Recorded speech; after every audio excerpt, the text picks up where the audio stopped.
Donc, mesdames, mesdemoiselles, messieurs, bonjour.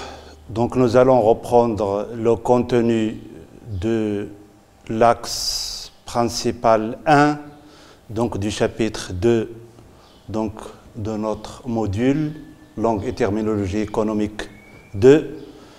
Donc, nous sommes toujours dans l'axe principal 1, les causes historiques donc, de l'impérialisme. Nous avons exposé dans la séquence 1 et la séquence 2 les deux premières causes historiques donc, de l'impérialisme, à savoir la baisse des taux de profit et la concentration et la centralisation des capitaux.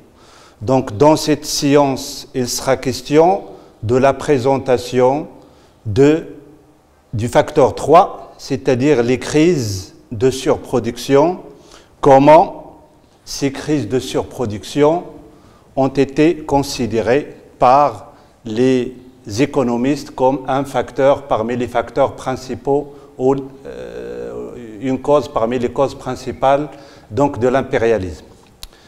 كما سبق أن أشرت منذ قليل سنحاول خلال هذه الحصة تناول العنصر الثالث أو السبب الرئيسي الثالث من الأسباب التاريخية للإمبريالية، أي ما يتعلق بأزمات فائض الإنتاج. سبق أن تناولنا خلال الحصتين السابقتين العنصر الأول أو السبب الأول المرتبط بتراجع ما له علاقة بالأرباح، donc la baisse des taux de profit. ثم سبق أن تناولنا في الحصة الثانية ما له علاقة بالتمركز وتركز الرساميل وما له من انعكاسات أدت إلى ميلاد الإمبريالية. Donc pour cette séquence 3, nous allons donc nous intéresser donc à la crise ou aux crises de surproduction.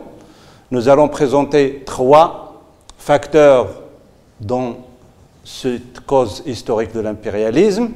La première, d'abord la définition de la crise. C'est quoi une crise? Deuxièmement, les types de crise donc, du système libéral ou capitaliste.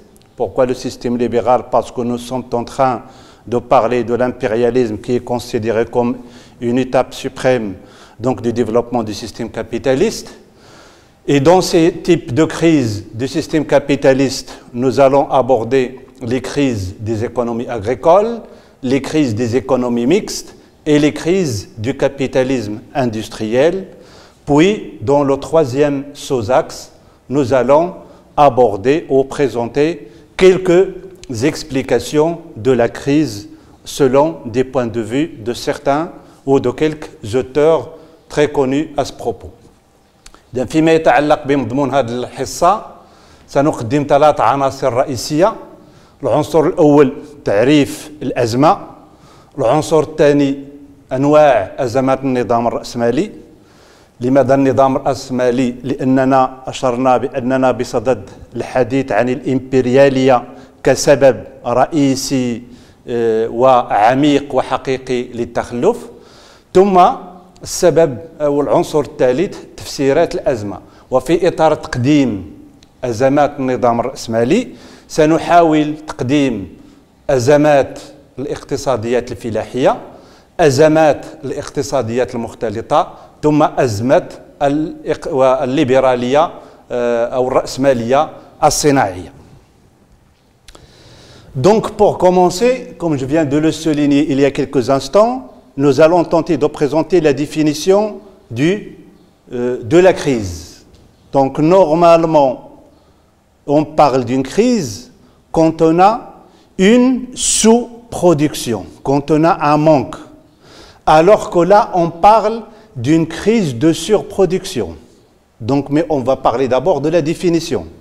Donc la définition donnée par Fouad Benseghir, c'est la crise est un phénomène soudain, violent, perturbateur, qui se traduit par une chute brutale des prix, par des crashs boursiers, par des faillites de banques et des entreprises non financières, par des licenciements massifs donc des ouvriers.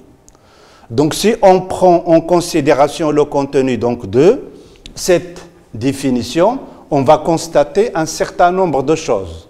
D'abord, qu'il s'agit d'une chute, qu'il s'agit d'un phénomène violent, perturbateur, et qu'il s'agit d'un phénomène qui peut concerner à la fois les bourses, c'est-à-dire les marchés financiers, et qui peut toucher également des entreprises qui ne sont pas des entreprises financières. Donc, selon la plupart, et bien sûr, quand on parle de crise, on parle des conséquences de cette crise. Et parmi ces conséquences, c'est tout ce qui concerne les licenciements, la baisse du régime de production, le chômage et ainsi de suite. Donc, selon la plupart des auteurs, la crise s'inscrit, quand on parle des auteurs, c'est-à-dire les auteurs économistes spécialisés dans le domaine. Donc, selon eux, la crise, il s'inscrit dans un cycle composé de 4 moments. Donc, pour eux, la crise, c'est passagère, c'est périodique, c'est une étape dans l'évolution, donc, d'une entreprise ou d'une économie quelconque. Donc, ces 4 moments, c'est l'expansion, nous allons les voir dans un schéma dans quelques instants, c'est l'expansion, c'est la crise, c'est la dépression, récession et c'est la reprise.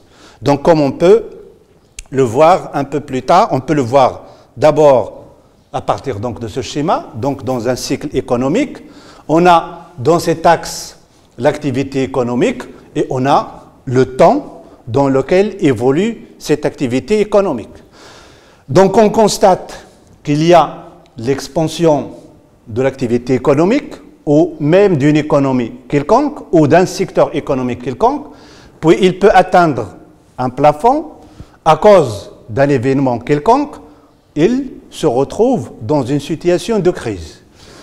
La situation de crise donne comme conséquence la récession économique. Donc on est dans la 3e étape, puis au fur et à mesure que le temps passe, donc l'activité en question ou l'économie en question, il reprend doucement. Donc c'est la 4e étape, c'est la reprise économique. Donc expansion, première étape, crise, 2e étape, récession, 3e étape, reprise de l'activité économique comme 3e étape. Donc, حسب الأستاذ فؤاد بن صغير يمكن الحديث عن تعريف الأزمة عن طريق أو بمجموعة من المسائل بما فيها مضمون كلام الأستاذ فؤاد بن صغير. إذن بالمعنى الموجز للمصطلح الأزمة عبارة عن ظاهرة فجائية عنيفة مقلقة تظهر في شكل هبوط حاد للأسعار عبر أزمات البورصات أو إفلاس الأبناك والمقاولات غير مالية أو عبر تسريحات بالجملة للعمال. إذا نفس العناصر التي أشرنا إليها قبل قليل والتي تهم الأزمة والتي قلنا بأن أهم شيء هو أنها تكون مفاجئة رغم تواجد العديد من المؤسسات الدولية التي تحاول تنبؤ بالتطورات الاقتصادية العالمية، لكن الأزمة غالبا ما تظهر بشكل مفاجئ على مستوى الاقتصاديات الوطنية وكذلك على مستوى الاقتصاد العالمي. وبالتالي لدينا مجموعة من المسائل المرتبطة بالفجائية، بالقوة، بالعنف ديال هذه الأزمة، ثم بكونها تهم سواء ما له علاقة بالمؤسسات المالية، رغم أنها في بعض الأحيان غالبا ما تبدأ بالمؤسسات التي تعمل في الميدان المالي كما هو الشأن بالنسبة للأبناك أو البورصات، لكنها تهم كذلك المؤسسات الغير المالية، c'est-à-dire les entreprises classiques qui ne sont pas dans le secteur de finance. وتنتج عنها مجموعة من النتائج، أهمها هو تسريحات تاع العمال بالجملة دونك لي ليسونسيمون، كما أنها تؤدي إلى هبوط الأسعار وما إلى ذلك. إذا إذا خدينا بعين الاعتبار ما يجري حاليا بعد ظهور فيروس كورونا، نلاحظ أن بعض المنتوجات الرئيسية في الاقتصاد العالمي كما هو الشأن بالنسبة للبترول تتراجع أو تراجعت الأسعار ديالها على المستوى العالمي بشكل جد ملفت للنظر، أي أن الأسعار وصلت واحد المستوى اللي ترجع لواحد 25 سنة للوراء.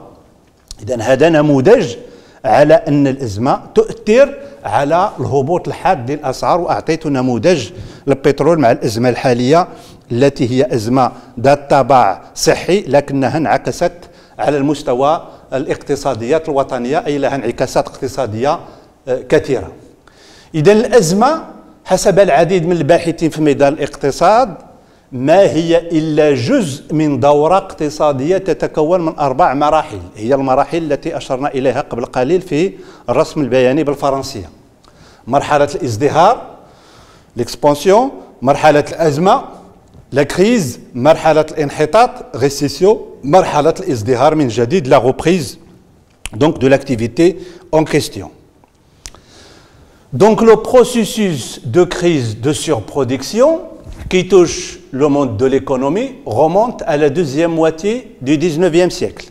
Il faut tout le temps mettre dans la tête le schéma que nous avons dessiné lors des séances précédentes, c'est-à-dire dans cet axe de temps, nous avons un siècle qui est très important, qui est celui du 19e siècle, donc 1800 jusqu'à 1900, et nous avons parlé de la deuxième moitié, c'est-à-dire 1850 jusqu'à la fin du siècle.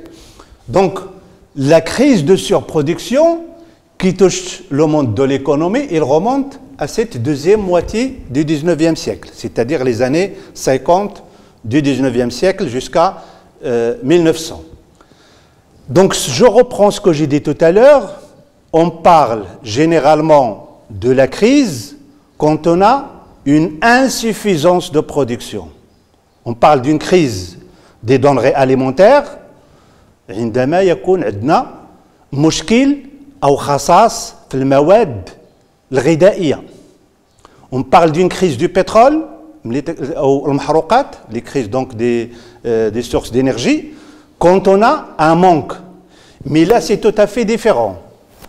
On est dans une crise, pas de manque de produits, mais dans une crise de surproduction.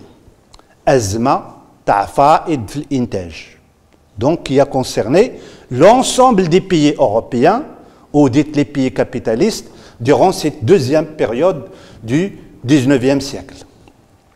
Donc, les crises de surproduction sont dues à l'accroissement considérable de la production industrielle suite au développement des techniques et des méthodes d'organisation du travail. Tout ce qui a été fait par Ford et par Taylor, donc on appelle le Taylorisme et le Fordisme, donc des changements qui ont été introduits dans le processus de production, notamment le travail à la chaîne.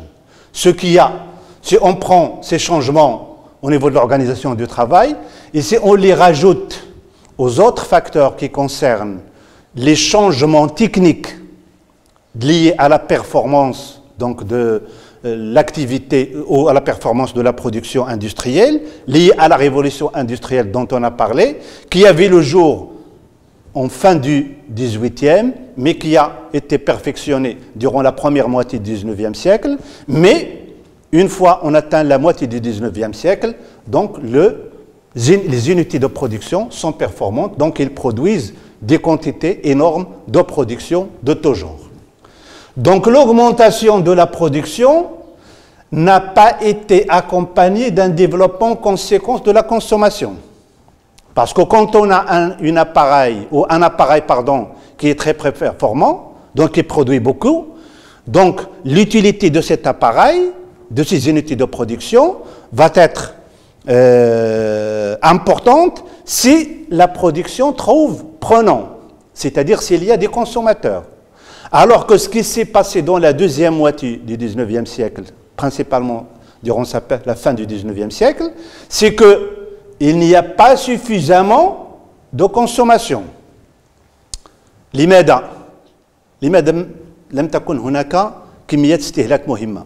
لأن جل الدول الأوروبية وصلت إلى درجة الإشباع فيما يتعلق بالإنتاج. كلها عرفت الثورة الصناعية حسب تسلسل الكرونولوجي اللي عطينا خلال الحصة الماضية، وبالتالي هذه الدول لها ما يكفي من الإنتاج داخل الأسواق ديالها، وبالتالي هذاك الإنتاج المتوفر سيؤدي إلى أزمة سميت بأزمة فائض الإنتاج.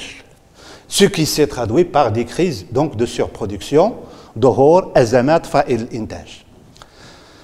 On va voir qu'il y aura des explications différentes. Donc l'explication des socialistes ou des marxistes n'est pas celle donc des capitalistes. Donc on va trouver des différentes dans l'axe qui concerne l'explication des crises. Donc cette situation a poussé les pays développés, c'est-à-dire les pays capitalistes qui ont connu la révolution industrielle, à chercher par tous les moyens, y compris la colonisation, des solutions pour écouler cette surproduction.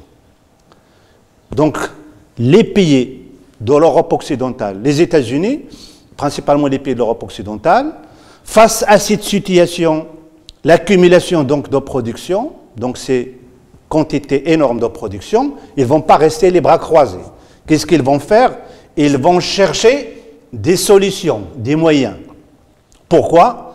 Pour vendre, pour écouler, pour qu'ils trouvent preneurs à leur production industrielle.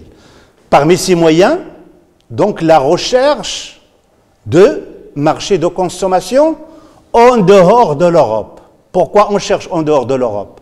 Tout simplement parce que tous les pays européens, la majorité ont connu la révolution industrielle, donc leurs marchés, ils sont saturés. Donc s'il y a solution, il va exister en dehors des pays européens.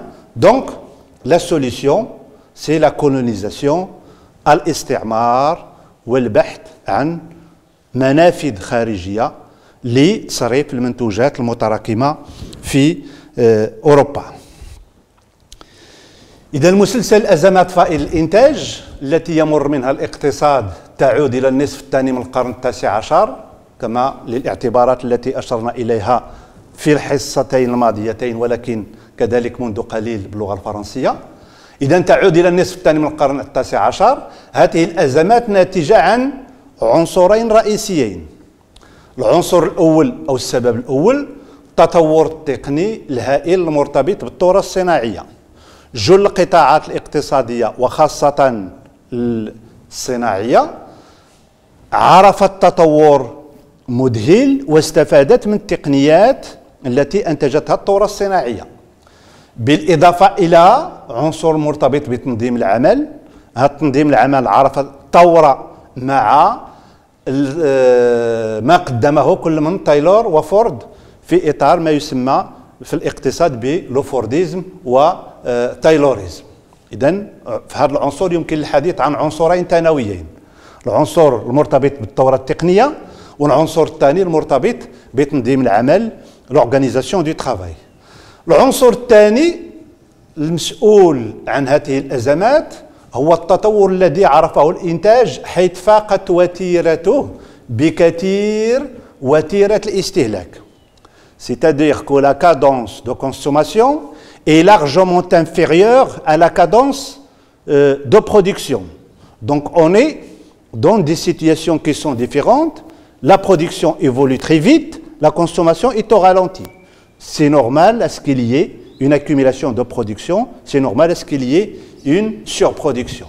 إذن هذا الاختلاف وتيرة الإنتاج وتيرة الاستهلاك ستؤدي في نهاية المطاف إلى فائض في الإنتاج لم يجد مستهلكين محليين. عندما نتحدث عن المستهلكين المحليين نتحدث بالدرجة الأولى عن المستهلكين المتواجدين داخل السوق الاستهلاكية الأوروبية الغربية، أي أن الدول أوروبا الغربية وصلت إلى درجة الإشباع فيما يتعلق بالاستهلاك، وبالتالي الإنتاج المتطور والهائل لم يتوفر له من يقتني هذه المنتوجات.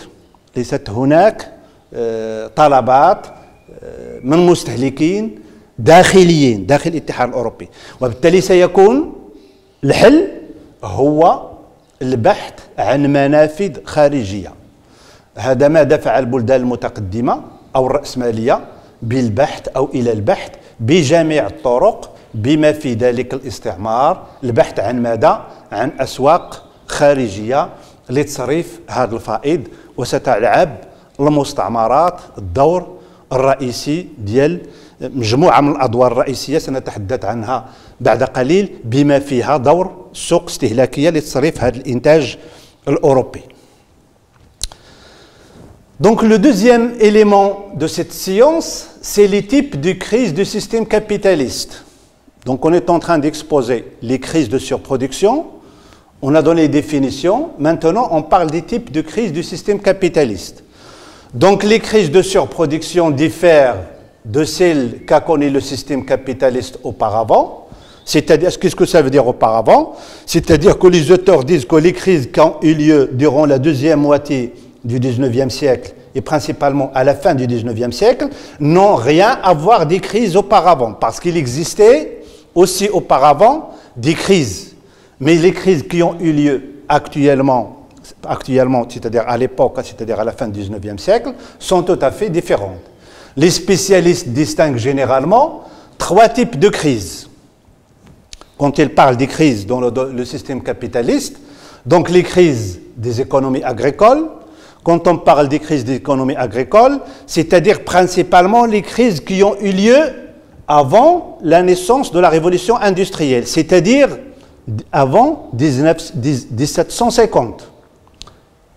Donc, puis les crises des économies mixtes, quand on parle des crises d'économie mixte, à la fois les économies de la période industrielle dans laquelle il y a encore l'existence de l'agriculture auquel est annexée l'activité industrielle. Donc, on parle des économies mixtes. Puis le troisième type de crise, c'est les crises du capitalisme industriel. Et donc, dans ce capitalisme industriel, c'est-à-dire lorsque le système, la révolution industrielle a été performante, donc l'industrie prend le dessus par rapport aux autres activités. Donc, on parle des crises du capitalisme industriel.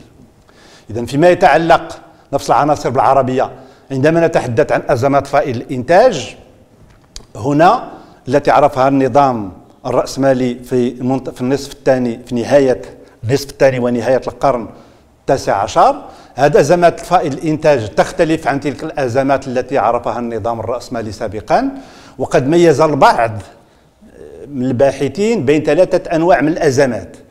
أولا الأزمات الاقتصادية الفلاحية، يعني ما له علاقة بالإنتاج الفلاحي، وغالبا أزمات الإنتاج الفلاحي تكون مرتبطة إما بظروف طبيعية أو بظروف بشرية، سنأتي إليها بتفصيل بعد قليل. ثم أزمات الاقتصاديات المختلطة، أي نتحدث عن وجود نشاط صناعي إلى جانب النشاط الفلاحي الرئيسي القديم المتواجد قبل الثورة الصناعية. ثم النوع الثالث من الأزمات، أزمات الرأسمالية الصناعية. Donc les crises, on va donc essayer d'analyser et de reprendre chacune de ces crises et de montrer les spécificités de chacune de ces trois types de crises. On va commencer par les crises des économies agricoles. Donc dans les pays européens, jusqu'à la moitié du XVIIIe siècle, donc ce que j'ai dit tout à l'heure, jusqu'à la moitié du XVIIIe, c'est-à-dire largement avant 1800, donc là, 18e siècle 1700, jusqu'à la mi-1750, donc là, les pays jusqu'à la moitié du XVIIIe siècle, 1750. Donc là, on ne parle pas encore véritablement de la révolution industrielle. Donc ce qui est dominant, c'est l'activité agricole. النشاط الفلاحي هو الأكثر تواجداً وهو المسيطر. Donc les économies dominantes étaient les économies agricoles ou les économies agraires. Donc les crises qu'ils ont connues, ce sont des crises de sous-production agricole. C'est pour cela que j'ai insisté tout à l'heure que généralement, avant cette fin du 19e siècle, on parlait d'une crise lorsqu'il y a insuffisance. نتحدث عن أزمة عندما يكون هناك قلة في الإنتاج ليس العكس. إذن هذا هو الشيء الذي كان موجود خلال مرحلة النصف الأول من القرن الثامن عشر بين 1700 و 1750. Donc ce sont des crises de sous-production. قلة الإنتاج الفلاحي. Pourquoi? Tout simplement parce que ces situations de crise de sous-production agricole, soit ils sont dus à des facteurs naturels ou à des facteurs humains. Quand on parle des facteurs naturels, ça peut être des problèmes liés à des sécheresses, à des maladies d'ordre naturel. Mais quand il s'agit de facteurs humains, par exemple le déclenchement de guerre, le حروب يمكن أن تؤثر سلبا على الإنتاج الفلاحي للاعتبارات المرتبطة بالخصائص تاع مراحل أو مرحلة الحرب. Donc ces économies, c'est-à-dire les économies agricoles, étaient incapables de produire les quantités suffisantes de produits alimentaires pour satisfaire les besoins de leur population. Donc on est dans une situation de sous-production. وضعية خصاص. Cette situation, soit elle est due aux mauvaises conditions climatiques, donc la mauvaise production, soit c'est le résultat des mauvaises conditions climatiques, donc on est là dans l'optique de l'influence des facteurs naturels, ou cette situation, elle peut être aussi le résultat de conditions de guerre, et quand on parle des conditions de guerre, c'est généralement la question de facteurs naturels, parce que c'est l'homme qui a été à l'origine du déclenchement d'une guerre. Donc on parle que la situation de sous-production agricole, il peut être le résultat de facteurs naturels, le climat, comme il peut être le résultat des facteurs humains, comme c'est le cas du déclenchement de guerre, qui se traduisent, les conditions climatiques ou les conditions de guerre, ils se traduisent par des mauvaises récoltes. Et par la baisse de la production agricole, qui avait comme conséquence la baisse de l'offre de produits alimentaires. On aboutit, on arrive à une situation dans laquelle la production agricole est insuffisante, donc il ne peut pas satisfaire les besoins de la population de cette région ou d'une région quelconque ou d'un pays quelconque. Et c'est ce qui s'est passé à maintes reprises durant cette période du XVIIIe siècle en Europe. إذا نفس العناصر ماذا نعني بأزمات الاقتصاد الفلاحية؟ إذا في البلدان الأوروبية حتى منتصف القرن 18 1750 كانت الاقتصاد الفلاحية هي المسيطرة وهي السائدة. لم تظهر الثورة الصناعية بالمفهوم ديالها المعاصر. لذلك في الأزمات التي عرفتها هذه الدول الأوروبية كانت عبارة عن أزمات قلة الإنتاج، أزمات تتميز بقصور في الإنتاج، l'insuffisance de la production. C'est pour ça que j'ai précisé au début de la séance qu'il faut bien faire attention entre la crise de sous-production et la crise de surproduction dont on est en train de parler pour la période de la fin du XIXe siècle. إذن تلك الاقتصاديات الأوروبية كانت عاجزة عن إنتاج كميات كافية من المواد الغذائية لسد حاجيات السكان في البلدان المعنية بالأزمات، سواء تعلق الأمر بأوروبا أو بغيرها. إذن هذه الوضعيات تاع قلة الإنتاج، تاع قصور الإنتاج الفلاحي، إما ناتجة عن الظروف المناخية، إذن تأثير الجفاف أو كثرة الأمطار أو الأمراض المرتبطة بالتساقطات المطرية أو الأمراض المرتبطة بالرطوبة أو ما إلى ذلك.